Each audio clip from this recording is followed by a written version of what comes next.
شاید وہ یہ کہنا چاہ رہے ہیں کہ اللہ تعالیٰ بڑا غفور رحیم ہے، جو مرضی کر دے رہو بخشش ہو ہی جانی ہے۔ تو سر اگر یہ کسی کا کانسیپٹ ہے نا تو اس کو قرآن کی الف بے نہیں پتا۔ ڈاکٹر اسرار صاحب رحمہ اللہ تعالیٰ میرے استاد ہیں، میں نے ان سے بہت کچھ سیکھا ہے، اللہ تعالیٰ ان کو نیک کاموں کا اجر دے اور ان کی برائیوں سے درگزر فرمائے۔ یعنی وہ بیان القرآن آپ سنیں نا تو لگتا ہے کہ یار قرآن جس طرح نازل ہوا ہے وہ اس طرح پریزنٹ ہو رہا ہے۔ جس نے قرآن نہیں پڑھا نا وہ تو یہی سمجھتا ہے کہ شاید اللہ تعالیٰ کو ایک بوڑھی نانی اماں ہے جس نے یہ لوگ پیدا کیے ہیں اور ایک شغل ملا گیم ہے، اینڈ پہ ساروں کو ہی چھوڑ دے گا۔ جناب اگر یہ معاملہ ہوتا تو انبیاء اور کتابیں آتی۔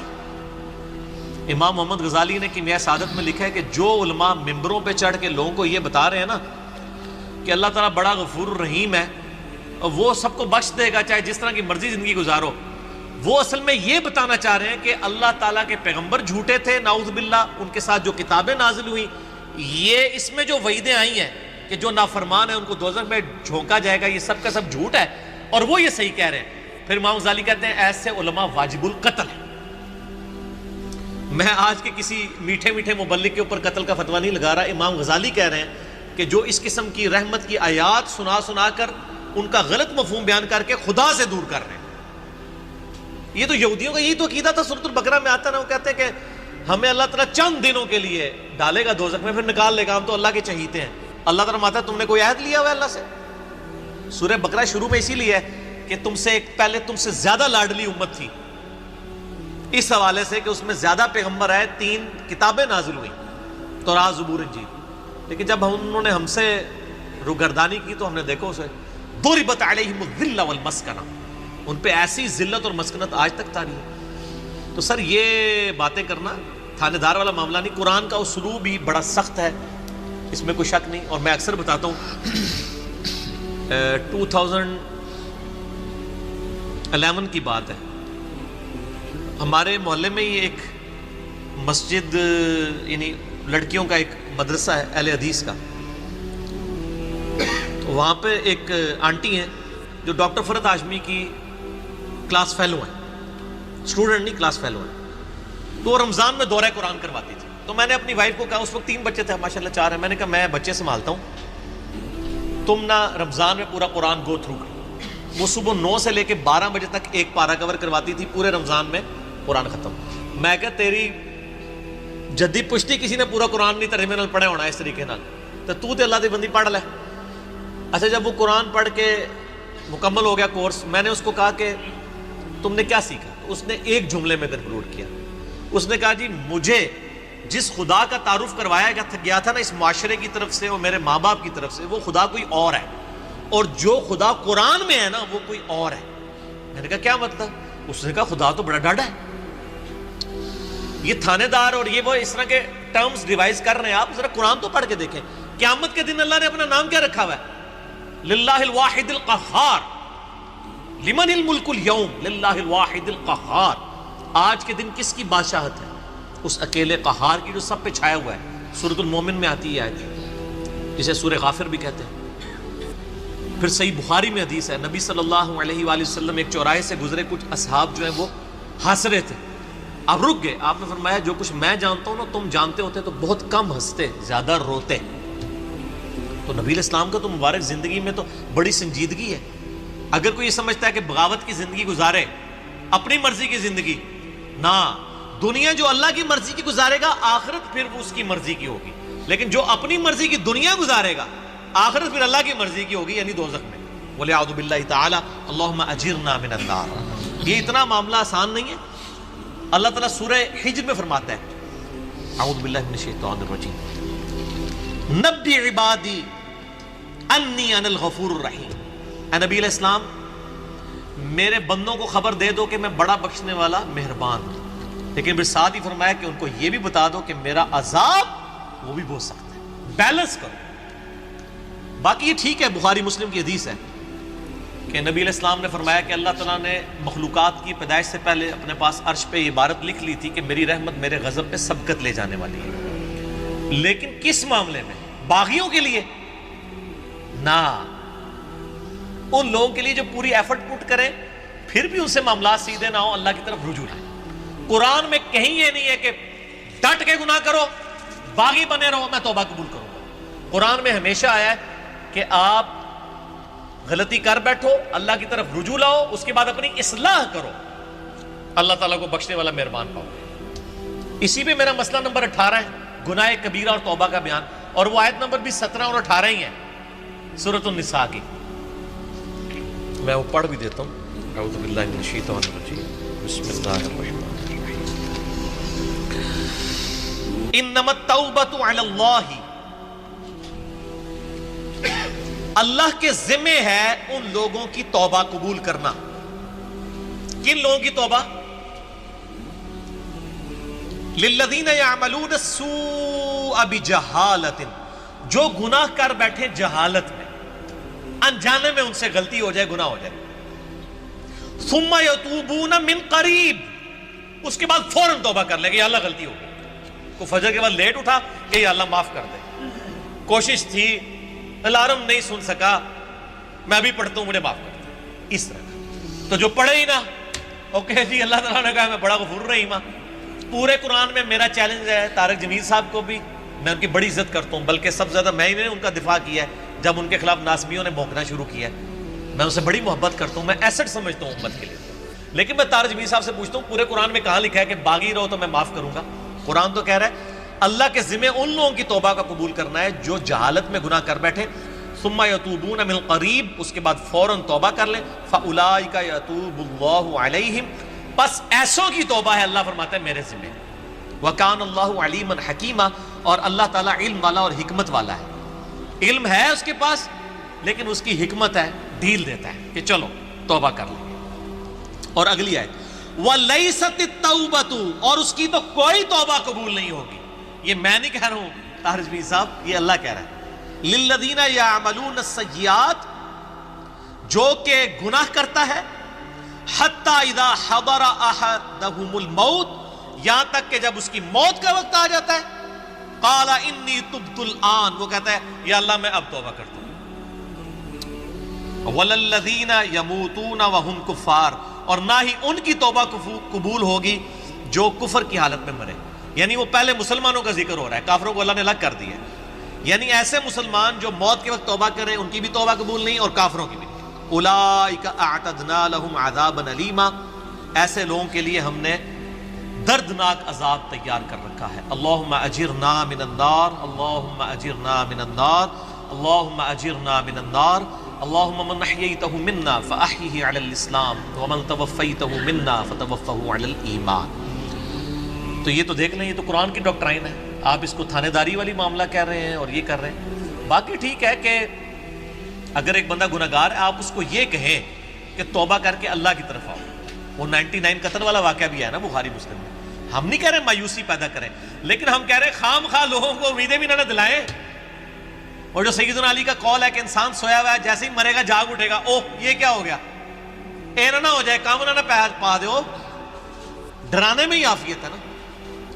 اور آپ کا ڈر کا غلبہ ہی ہوگا تو تب آپ گناہوں سے بچیں گے, صرف خوشخبریوں سے نہیں بچیں گے. ٹھیک ہے, میں آپ سے کہتا ہوں اگر دنیا میں یہ آفر کی جائے اللہ کی طرف سے کہ جو مرضی یاشی کرو, عذاب کوئی نہیں ہوگا, لیکن جنت نہیں ملے گی. سارے کہنے کے جنت ہی کئی لوڑ آتی ہے, جنت بنا لینا. پریکٹیکل چیک کر لیں. اور اس کے بدلے میں اگر یہ بات کی جائے کہ جی آپ دنیا میں اللہ کی تابع فرمان بن کے رہو, ادروائز آپ کو دوزخ میں جھونک دیا جائے گا, کوئی بچت نہیں ہوگی, تبھی لوگ اللہ کی طرف آئیں گے. آپ اگر یہ بھی لالچ لوگوں کو دیں کہ نیک عمل کرو گے تو جنت ملے گی, برے عمل کرو گے تو کچھ نہیں ہوگا, کوئی نہیں کرے گا جب تک آپ ڈر لیں. اور یہ نیک بندوں کی اللہ نے نشانی بتائی ہے, وہ دعا کرتے ہیں ربنا اصرف عنا عذاب جہنم ان عذابها کان غراما. سورۃ الفرقان میں جو مسئلہ 120 ہے, اہل ایمان کی 12 خصوصیات, میں نے پورا لیکچر ریکارڈ کروایا ہے. ایک خصوصیت یہ کہ وہ دعا کرتے ہیں اے اللہ ہم سے دوزخ کا عذاب پھیر دے, وہ تو ہمارے گلے کا پھندا بن چکا ہے, لٹکتی تلوار ہے. اہل ایمان تو ہر وقت ڈرتے رہتے ہیں. اللہم اجرنی من النار کیوں وظیفہ تعلیم کیا گیا ہے؟ جامعہ ترمذی میں حدیث ہے سیدنا عثمان جن کو 3 دفعہ جنت کی بشارت ملی ہے، جب قبرستان جاتے تھے اتنا روتے تھے کہ داڑھی آنسوؤں سے تر ہو جاتی تھی۔ لوگ کہتے تھے یہ کیا؟ تو انہوں نے کہا میں نے نبی علیہ السلام سے خود سنا ہے کہ قبر آخرت کی منزلوں میں سے پہلی منزل ہے، جس کی یہ منزل کامیاب ہوئی اس کی اگلی آسان ہوتی چلی جائے گی، اور جو اس میں پھنس گیا اس کی اگلی مشکل در مشکل ہو۔ تو حضرت عثمان کو سمجھ آ گئی تھی یہ تھانے داری والا کنسیپٹ جو آپ نے اس کو نام دیا۔ ہم تو تھانے داری نہیں کہتے، ظاہر ہے خدا نے دنیا بنائی ہے اور وہ اسٹیبلش کرنا چاہتا ہے کہ لوگ میرے تابع فرمان ہو، گنڈا گردی کرنے کے لیے تو اس نے دنیا نہیں بنائی ہے۔ تو یہ بڑا کریٹیکل ایشو ہے، اور اس معاملے میں نا مجھے بڑا دکھ ہوتا ہے اس قسم کے وائزین سے، وہ اللہ تعالیٰ کی رحمت کی آڑ میں لوگوں کو اس طرف مائل کر دیتے ہیں کہ وہ الٹا جنہوں کہتے ہیں نا کہ وہ گاٹے فٹ ہونے والی تعلیمات ہو جاتی ہیں، اس سے لوگ پھر نیگیٹو رزلٹ نکالتے ہیں۔ آپ بیلنس بیان کریں، ہم کبھی نہیں کہتے کہ آپ جو ہے نا وہ اس قسم کی باتیں بیان کریں کہ جس کی وجہ سے لوگ اللہ تعالیٰ سے متنفر ہوں۔ آپ دونوں طرف کے مسائل کو بیان کریں۔ اسی قسم کی آیات جو ہے نا وہ یہ آگے سورۃ النحل کی آیت نمبر 119 ہے، ثم ان ربک للذین عملوا السوء بجہالۃ، پھر اس کے بعد تمہارا رب ان لوگوں کے بارے میں جو جہالت میں گناہ کر بیٹھے، جو لوگ ثم تابوا اس کے بعد وہ توبہ کر لیں، من بعد ذالک گناہ کرنے کے بعد، واصلحوا اور اپنی اصلاح کر لیں، ان ربک من بعدھا لغفور رحیم، بے شک اللہ تعالیٰ اس کے بعد ضرور غفور رحیم ہے۔ کس کے بعد؟ جو اللہ کی شرطیں پوری کرے گا۔ کیا شرط ہے؟ جہالت میں گناہ ہوا، پھر اس کے فوراً بعد توبہ کی اور اپنی اصلاح بھی کر لی، خالی چھڑی توبہ نہیں۔ یا ایھا الذین آمنوا توبوا الی اللہ توبۃ نصوحا، اے ایمان والو اللہ کی طرف ایسی توبہ کرو جیسا کہ توبہ کرنے کا حق ہے۔ اب یہ ڈاکٹرائن کلیئر ہوگی، جو توبہ کرے وہ اصلاح کرے، ان ربک بے شک تیرا رب من بعدھا اس کے بعد لغفور رحیم ضرور بخشنے والا مہربان ہے۔ میرا چیلنج ہے، قرآن میں کہیں یہ نہیں ہے کہ آپ باغی ہو جائیں اسی طرح زندگی گزاریں۔ ترمذی میں روایت ہے کہ موت کے غرغرے سے پہلے توبہ قبول، لیکن کس کو پتا ہے کہ کس وقت موت کا غرغرہ آ جائے گا؟ تو اس قسم کی باتوں سے ڈیسیو نہیں ہونا چاہیے، ایسے وائزین کی ان کو بھی سمجھانا چاہیے، اور میں ان سے یہ کہوں گا قرآن پڑھیں تو آپ کو پتہ چلے گا کہ آپ کی ڈاکٹرائن جو ہے وہ بالکل کتاب و سنت کے خلاف ہے۔ ٹھیک ہوگا؟ قل اننی ہدانی ربی الی صراط مستقیم، اے نبی تم فرماؤ بے شک مجھے تو ہدایت کا راستہ دکھا دیا ہے میرے رب نے، وَأَنَّ هَذَا صِرَاطِي مُسْتَقِيمًا، اور بے شک یہ ہے میرا راستہ جو کہ سیدھا ہے، فَاتَّبِعُوهُ اس کی پیروی کرو، وَلَا تَتَّبِعُوا السُّبُلَ اور ادھر ادھر کے راستوں کی پیروی مت کرنا، فَتَفَرَّقَ بِكُمْ عَنْ سَبِيلِي وہ تمہیں جدا کر دیں گے، دور کر جائیں گے میرے راستے سے، اللہ کے راستے سے۔ ذالکم وصاکم بہ یہ ہے وہ جس کا تمہیں حکم دیا جاتا ہے، لعلکم تتقون تاکہ تم پرہیزگاری کی روش اختیار کر سکو۔ یہ سورہ الانعام کی آیت نمبر 153 میں اللہ تعالیٰ نے اپنے پیغمبر کی مبارک زبان سے بتایا کہ صراط مستقیم کو فالو کرنا ہے، اور وہ سیدھا راستہ سنگولر کے سیغے میں۔ اکثر لوگ کہتے ہیں نا وہ صراط الذین انعمت علیہم، تو سارے نیک لوگوں کے راستے، نیک لوگوں کا راستہ، اور وہ پہلے آیا اہدنا الصراط المستقیم، اے اللہ ہمیں سیدھے راستے پر چلا، صراط الذین انعمت علیہم راستہ وہ والا جس پہ نیک انعام یافتہ لوگ چلے۔ تو وہ راستہ پیغمبر کا ہوتا ہے، بزرگوں کا نہیں ہوتا۔ بزرگوں نے بھی چاہے وہ اہل بیت ہوں، صحابہ ہوں، یا آپ کے بنائے ہوئے اولیاء یا اللہ کے بنائے ہوئے اولیاء، سب نے راستے پہ چلنا ہے، راستوں پہ نہیں کہ جی چاروں راستے ہیں، چاروں ہی حق کے اوپر ہیں، نہیں، راستہ ایک ہی حق پر ہے جو نبی علیہ السلام کا مبارک راستہ ہے۔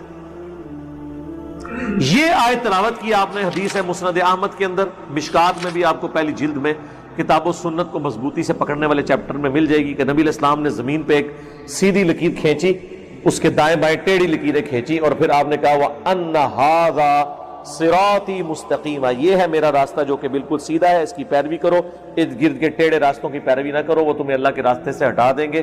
یہ ہے وہ جس کی اللہ تمہیں وصیت کرتا ہے تاکہ تم ڈر سکو۔ اور پھر آپ نے کہا یہ ٹیڑھے راستے ہیں۔ اور سنن ابن ماجہ میں، جامعہ ترمذی میں موجود ہے، نبی علیہ السلام نے 2 لکیریں اس طرف کھینچی اور 2 اس طرف، کنیاں ہو گیا 4۔ آپ فرمایا اے 4 گھمرائی دے رستے نے، اے سینٹر والا جڑا ہے نا میرا رستہ ہے، ٹھیک ہے جی، چاروں حق پہ نہیں ہے۔ یعنی یہ ہم 4 اماموں کو مانتے ہیں، اماموں کے نام پہ بنائے ہوئے فرقوں کو کہہ رہے ہیں کہ وہ غلط ہے۔ جیسے ہم عیسائیت کا انکار کرتے ہیں، جیزس کرائسٹ عیسیٰ ابن مریم کو تو ہم وجیہاً فی الدنیا والآخرہ ومن المقربین مانتے ہیں، الحمدللہ۔ ثم آتینا موسیٰ الکتاب، اس کے بعد ہم نے موسیٰ علیہ السلام کو کتاب دی، تماماً علی الذی احسن، جو پوری نعمت کی ان کے اوپر، کتاب دی پوری کر دی نعمت ان پر جو نیک عمل کرتے تھے، وتفصیلا لکل شیء، اور تفصیل ہر چیز کی، وہدی ورحمہ، اور ہدایت اور رحمت، لعلہم بلقاء ربہم یؤمنون، تاکہ وہ اپنے رب کی ملاقات کے اوپر ایمان لے کر آئیں۔ یعنی قرآن سے پہلے بھی اللہ تعالیٰ نے تورات نازل کی جس کے ذریعے ہدایت دی بنی اسرائیل کو، اور وہ کتاب ان لوگوں کے لیے ہدایت اور رحمت کا سبب تھی۔ وَهَذَا كِتَابٌ أَنزَلْنَاهُ، اور یہ ہے کتاب جو ہم نے نازل کی، مبارکن، برکت والی، فَاتَّبِعُوهُ، پس اس کتاب کی پیروی کرو، وَاتَّقُوهُ، اور اللہ سے ڈرو، لَعَلَّكُمْ تُرْحَمُونَ، تاکہ تم پر رحم کیا جائے۔ أَن تَقُولُوا إِنَّمَا أُنزِلَ الْكِتَابُ عَلَى طَائِفَتَيْنِ مِن قَبْلِنَا، ہم نے قرآن تمہیں اس لیے دیا تاکہ تم قیامت کے دن اللہ کو یہ گلہ نہ کر سکو کہ ہم سے پہلے 2 بھاری گروہوں کے اوپر، یعنی یہودیوں اور نصرانیوں، یہودیوں اور عیسائیوں کے اوپر تو کتابیں نازل ہوئی تھیں، تعلیمات آئی تھیں۔ وَإِن كُنَّا عَن دِرَاسَتِهِمْ لَغَافِلِينَ، اور ہم تو اس طرح کی کسی کتاب سے ناواقف تھے، تو دیکھو اللہ نے تمہیں بھی کتاب دے دی ہے، ٹھیک ہے۔ ہوتا یہی ہے نا کہ جب تک کوئی چیز نہیں ہوتی پھر بڑا اچھا بہانہ ہوتا ہے کہ جی ہمیں بھی بتایا ہوتا، دیکھتے جی ہم کس طرح جو ہے وہ اس رائے حق پہ چلا، ہمیں تو پتہ ہی نہیں چلا جناب۔ ہمیں بھی لوگ کہتے ہیں جناب اچھا دیہڑی ہوں درس پہلے نہیں دسیا، چلو ہوں دستے آ جاؤ، ٹھیک ہے، یہ وہی چیز ہے۔ تو اللہ نے فرمایا کہ یہ گلہ کوئی نہ کرے کہ ان پہ تو کتابیں نازل ہوئی تھی اس لیے وہ ہدایت پہ تھے، ہمیں کتاب ملی ہوتی تو لو پھر آگے ہمارے پیغمبر۔ او تقولوا، یا تم پھر کہنا شروع کر دو، لو انا انزل علینا الکتاب، کہ اگر ہم پہ کوئی کتاب نازل ہوئی ہوتی نا، لکننا اہدی منہم، ہم یہود و نصارہ سے زیادہ ہدایت پہ ہوتے۔ یا اللہ ایک بار آزما کے تو دیکھ۔ ہاں ویسے جو حضور کے جانثار تھے انہوں نے ثابت کی ہے یہ بات، لیکن یہ ٹونٹ ان لوگوں کو کیا جا رہا ہے کہ جن کے پاس ہدایت آئی ہے تو وہ دشمن بن گئے۔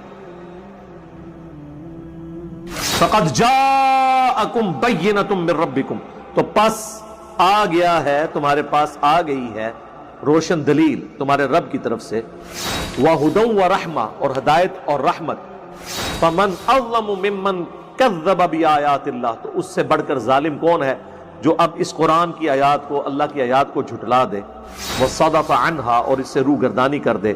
سَنَجْزِي الَّذِينَ يَصْدِفُونَ عَنْ آيَاتِنَا، ان قریب ان لوگوں کو جو ہماری آیات سے منہ موڑ لیتے ہیں، سوء العذاب، برا عذاب دیا جائے گا، بما کانوا یصدفون، بسبب اس کے کہ جو راہ حق سے وہ عناد کیا کرتے تھے۔ هل ينظرون الا ان تأتيهم الملائکہ، کیا تم اس بات کے انتظار میں ہو کہ اللہ کے فرشتے نازل ہو جائیں عذاب لے کر؟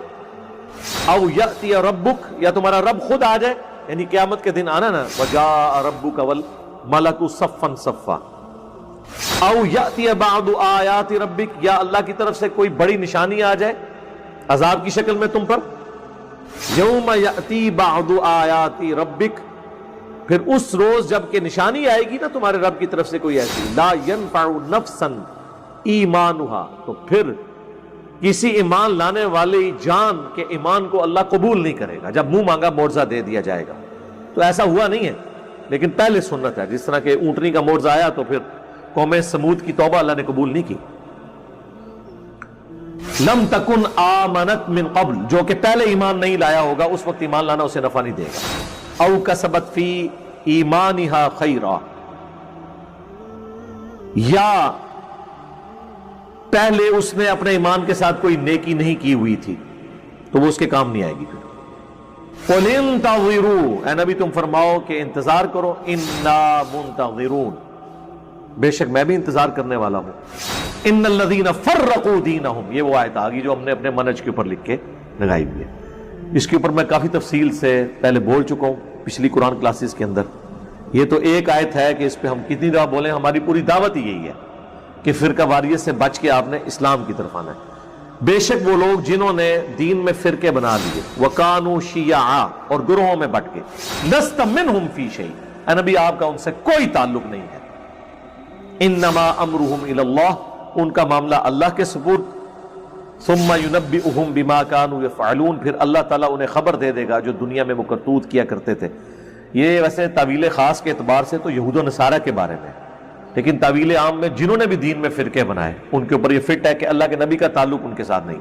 بھئی یہود و نصارہ اگر فرقے بنائے ان کے ساتھ اللہ کے نبی کا تعلق نہیں اور مسلمان بنائے تو نہیں ہوگا.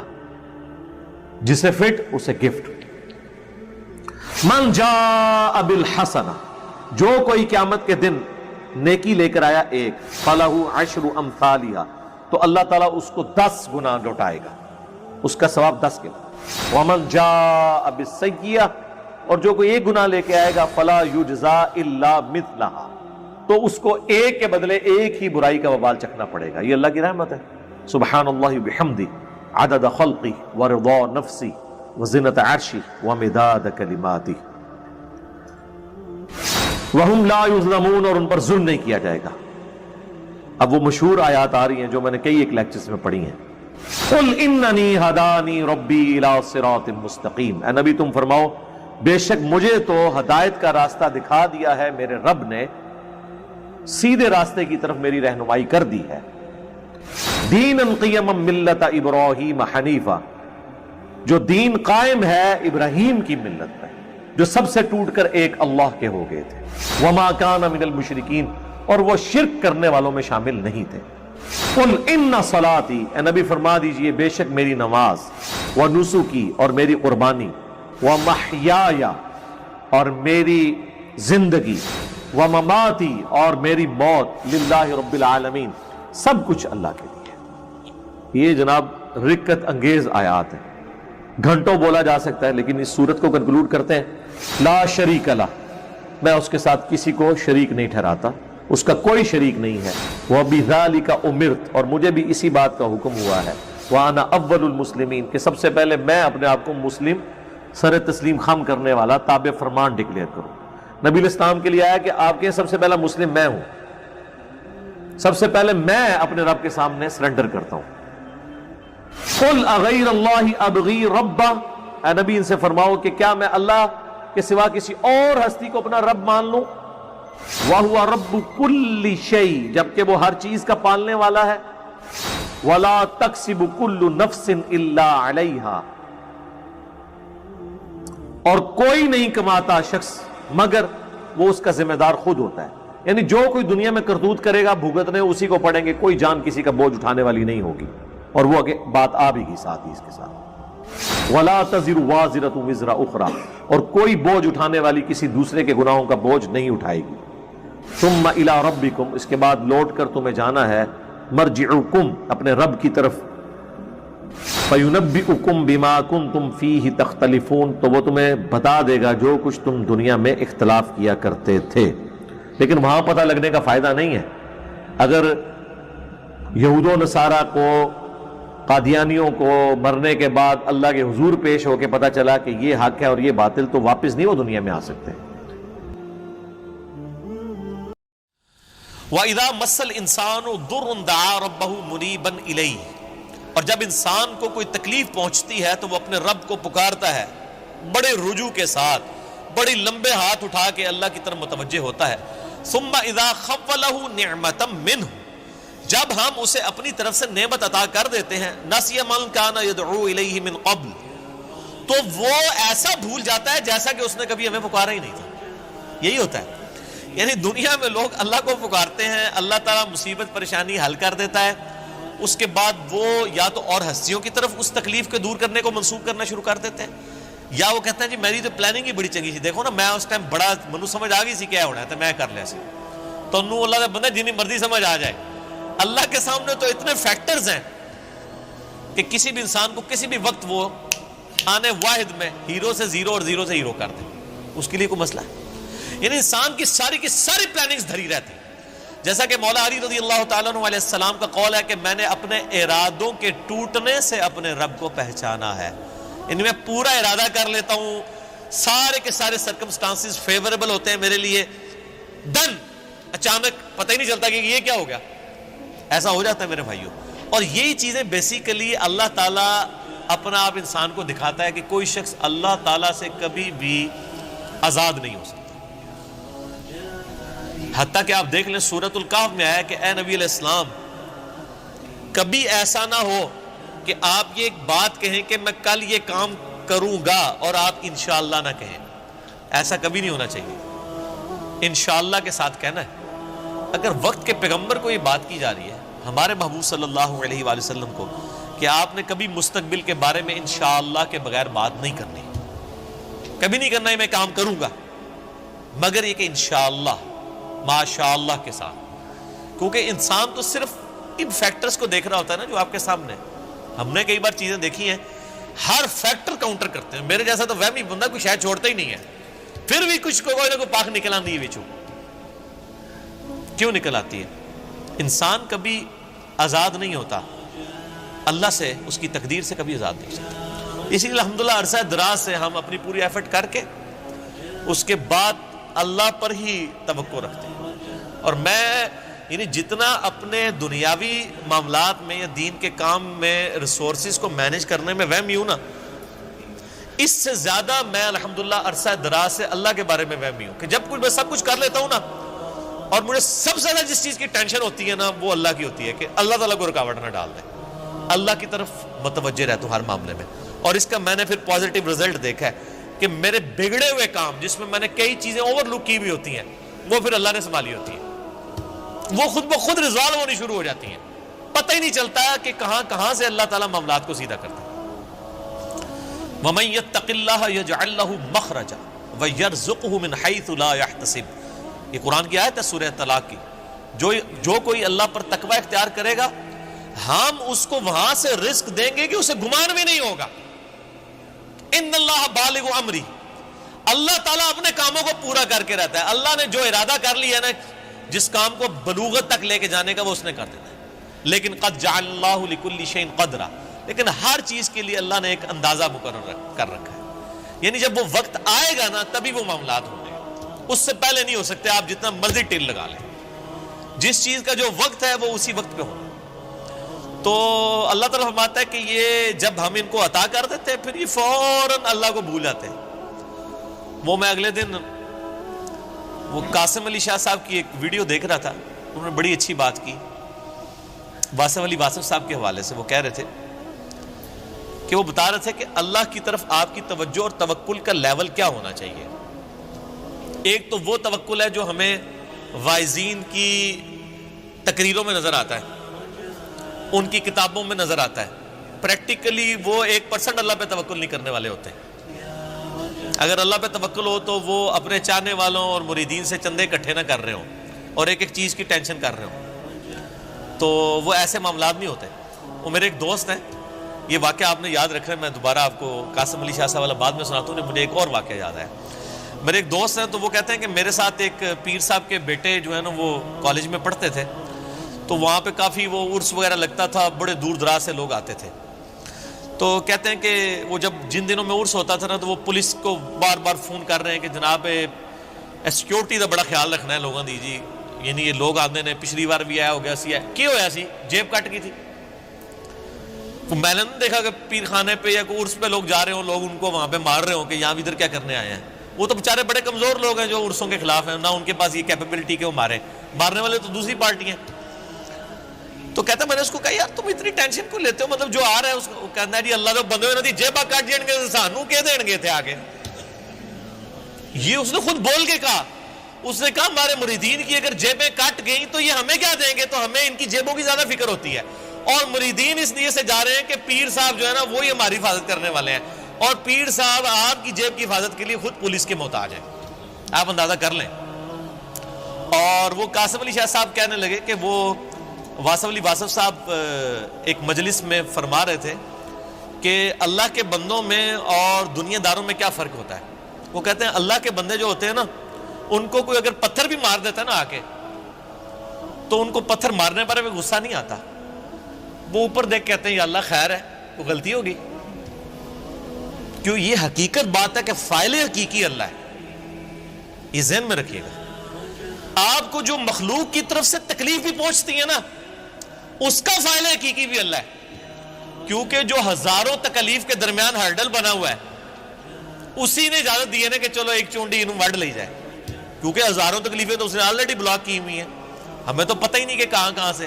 آپ نے اگر یہ چیز دیکھنی ہے تو آپ حیران ہوں گے کہ چھوٹے بچوں کا بڑا ہو جانا یہ معجزے سے کم نہیں ہے۔ بچے جس طرح اندھوں کی طرح بھاگتے ہیں، ایک کن پٹی پہ صرف ایک جو ہے کارنر لگنے کی مار ہے نا بچے کی ڈیتھ، بڑا بندہ مر جاتا ہے۔ کس طرح بستروں سے گرتے ہیں، جا کے کبھی کہیں گرتے ہیں، سیڑھیوں سے نیچے گر جاتے ہیں، کہیں جا کے لگتے ہیں، کبھی کچھ ٹوٹ جاتا ہے، کبھی ادھر آنکھ کے قریب بندہ کہتا ہے اوہ شکر ہے جی بس نیڑے ہی نیڑے بچا ہے، اور اللہ سے بنو اللہ نے بچایا ہوتا ہے، ہمیشہ ہی بچ جاتا ہے بندہ۔ کتنے بچوں کی آنکھیں نکل جاتی ہیں بچپن میں، ورنہ تو آدھے ادھر جو ہے وہ کانے بیٹھے ہوئے ہوں، یہ اللہ نے بڑے کیے ہوتے ہیں۔ یہ اللہ قرآن پاک میں آیات ہیں، اللہ فرماتا ہے کہ ہم نے فرشتے معمور کیے ہوئے انسانوں کی حفاظت کے اوپر، یہ ساری چیزیں اللہ لے کے چل رہا ہوتا ہے۔ لیکن اللہ فرماتا ہے جب ہم تکلیف دور کر دیتے ہیں پھر کہتے ہیں یہ تو کوئی کہہ دیتا ہے بزرگوں نے کیا ہے، کوئی کچھ کہہ دیتا ہے، کوئی کچھ کہہ دیتا ہے۔ وہ ایک مجھے لطیفہ یاد آ گیا، وہ ایک بندہ جو ہے وہ سمندری طوفان میں پھنس جاتا ہے، اور جب وہ ڈوبنے لگتا ہے تو کہتا ہے یا اللہ منو بچا لے، میں دیکھ دیا گا تیرے نا دی، ٹھیک ہے جی، تو اللہ تعالیٰ بچا لیتا ہے۔ تو وہ پھر کنارے آ کے کہتا ہے جی، وہ تو پھر ظاہر ہے اس نے مکر ہی جانا ہوتا ہے، جو اللہ تعالیٰ ماتا ہے کہ جب ہم ان کی تکلیف دور کرتے ہیں پھر یہ بھول جاتے ہیں ہمیں۔ تو کنارے پہ پہنچ کے کہتا ہے کیڑی دیکھ، کوئی دیکھ شیک نہیں ہو۔ تو وہ پھر ایک اور ہچکولا اس کو آتا ہے، تو پھر وہ سمندر میں کہتا ہے نہیں یا اللہ میں پوچھ رہا تھا مٹھی کے لونی، ٹھیک ہے، کیڑی دیکھ تو مراد ہے، مطلب نہیں، یہ اللہ نے تو نہیں دھوکھا دیتا جا سکتا ہے، دنیا ہی دھوکھا دیتا جا سکتا ہے کہ میٹھی دیکھ یا نمکین۔ تو یہ وہی چیز ہے، اللہ تعالیٰ فرماتا ہے کہ یہ جب ہم ان کی تکلیف دور کرتے ہیں تو اس طرح بھول جاتے ہیں کہ جیسا کہ ہمیں کبھی پکارا ہی نہیں تھا۔ وَجَعَلَ لِلَّهِ أَنْدَادًا، اور اللہ کے مقابلے پہ اور ہستیاں کھڑی کر دیتے ہیں کہ یہ انہوں نے کیا ہے۔ بچہ اللہ نے دیا ہوتا ہے، کہتے ہیں نہیں وہ ان کی وجہ سے ہوا ہے، لِيُضِلَّ عَنْ سَبِيلِ، تاکہ بہکا دیں اللہ کی راہ سے۔ حقیقت بات ہے کہ یہ شیطان انسان کے دل میں یہ وسوسہ ڈالتا ہے کہ یہ فلاں کی وجہ سے ہوا ہے۔ آپ ہندوؤں کے پاس چلے جائیں، وہ بھی یہی کلیم کرتے ہیں کہ جی ہم فلاں مندر میں گئے تھے تو ہمیں اولاد ہوگی، حالانکہ اللہ دے رہا ہوتا ہے۔ لیکن شیطان جو ہے وہ اینڈ ٹائم پہ ایسا وسوسہ ڈالتا ہے کہ انسان اور ہستیوں کی طرف اسے منسوخ کرنا شروع کر دیتا ہے۔ ہم نے تو کئی ایسے دیکھے ہیں جو لوگوں کو بچے دے رہے ہیں لیکن خود بے اولاد ہوتے ہیں، ان کو کہ آپ کیوں نہیں اولاد ہو رہی ہے؟ سورہ شورا کا آخری رکوع پڑھ لیں، اللہ فرماتا ہے اللہ جسے دیتا ہے بیٹے دیتا ہے، جسے چاہتا ہے بیٹیاں دیتا ہے، جسے چاہتا ہے دونوں دیتا ہے، اور جسے چاہتا ہے محروم رکھتا ہے۔ نبی علیہ السلام کی صرف ایک بیوی ہے جس سے اولاد ہے، سیدہ خدیجہ سے، یا ایک ماریہ قبطیہ سے سیدنا ابراہیم علیہ السلام پیدا ہوئے، وہ بھی فوت ہو گئے، باقی آپ کی ساری بیویاں بے اولاد ہیں۔ کیا نبی کی بیویوں کی خواہش نہیں تھی کہ ان کی اولاد ہو؟ اللہ کی مرضی۔ سیدہ عائشہ محبوب ترین بیوی ہیں، جوانی کی عمر میں بیوہ ہوئی ہیں، کوئی اولاد نہیں ہے، اللہ ان کو ایک بچے ہی دے دیتا کہ حضور کے بعد انہوں نے 47 سال تک زندہ رہنا تھا، کہ چلو ان کی ایک دل جوئی کا معاملہ ہو جاتا کہ 18 سال کی عمر میں بیوہ ہو گئی ہیں، ایک بچہ ہوتا تو ان کی زندگی بھی اس کے سارے گزر جاتی۔ نہیں، یہ اللہ کے فیصلے ہیں۔ قُلْ تَمَتَّعْ بِكُفْرِكَ قَلِيلًا، اللہ کا اس پہ غضب دیکھیں، اللہ فرماتا ہے نبی ان سے فرمائیے کہ یہ جو تم کفر کر رہے ہو نا، اور یہ جو لطف اٹھا رہے ہو ہماری نعمتوں سے، کہ تمہیں ہم کوئی نعمت دیتے ہیں تو تم اور ہستیوں کی طرف منسوخ کرتے ہو، اٹھا لو تھوڑی دیر کے لیے دنیا کی زندگی میں، انک من اصحاب النار، پھر تو تم مرنے کے بعد دوزخیوں میں ہی شامل ہوگا انسان۔ یہ سنگولر کے سیغے سے نا ایز اے ڈاکٹرین یہ لفظ استعمال ہو رہا ہے کہ تو اٹھا لے جو کچھ تو نے نفع اٹھانا ہے دنیا کی زندگی میں، تو منسوخ کر لے مخلوق کی طرف، پھر تو نے مر کے نا ہمارے پاس جب آنا تو آگ ہی تیرا مقدر ہوگی، دنیا میں تو نے جو کچھ کرنا تھا وہ کر لیا. بازدای درمندی به نوای دلپذیری، خم زندگی گشادم به جهان تشنه میری. تو بروی بینوایی در آن جهان گشادی که هنوز آرزویش ندمیده در ضمیری. ز نگاه سرمه سایی بدن جگر رسیدی، چه نگاه سرمه سایی دو نشانه زد به تیری. به نگاه نارسایم چه بهار جلوه دادی که به باغ راغ نانم چه تزرع نوصفیری. چه عجب اگر تو سلطان بولایتی نگنجند، عجب این کمی نگنجند به دو عالمی فقیری، به دو عالمی فقیری.